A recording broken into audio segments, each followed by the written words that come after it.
It's not so much uh, a big picture of the U.S., it's a big picture of how economies affect people. You know, I was born very poor, and by the time I graduated high school, I lived in one of the richest areas in the world. And very few people have that opportunity. Most people, if there is an adjustment of wealth in their childhood, it's in the other direction. They go from rich to poor, as my mother did, actually. And I think that if you spend a certain part of your childhood with poor children and then another part of your childhood with rich children, that you just develop a completely observant attitude of their behaviors, because their behaviors are very different. The contrast between life and life as a rich person and life as a poor person in Scotland, it's not just material goods. It's not just that you drive, you don't have a car, and then you have a Porsche. You know, it's not. Well, I never had a Porsche, but most of the people I went to high school did.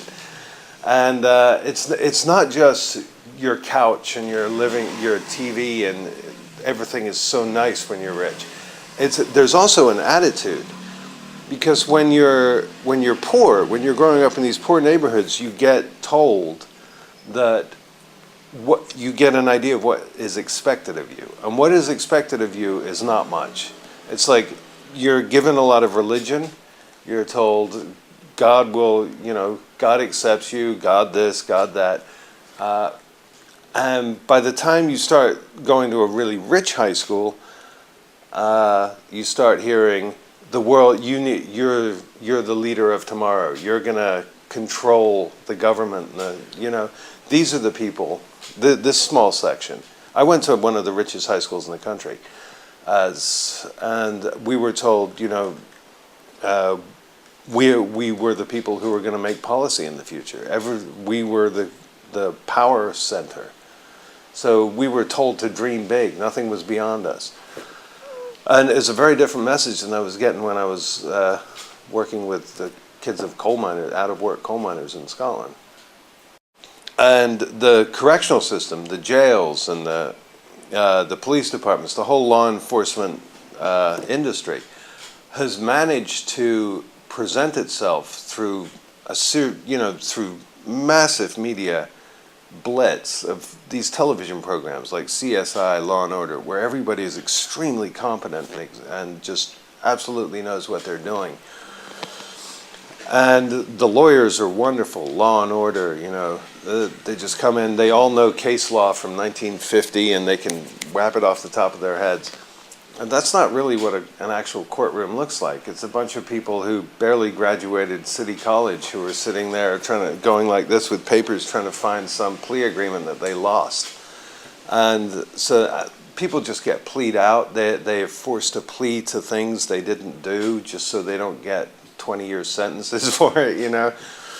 So, yeah, the legal system has incredibly positive media image, but the reality is that it just imprisons people and throws people away all over the place, and we've just turned a blind eye to it. The suffering that it causes is immense, and nobody's going to do anything about it. It's not like anybody has the political will.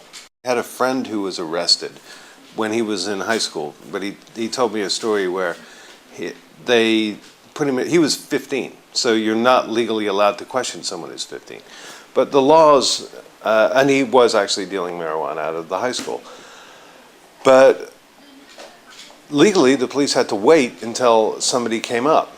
But they pressured him and pressured him and pressured him. He was arrested with 9 other kids. It was a giant drug bust in the North Carolina high school.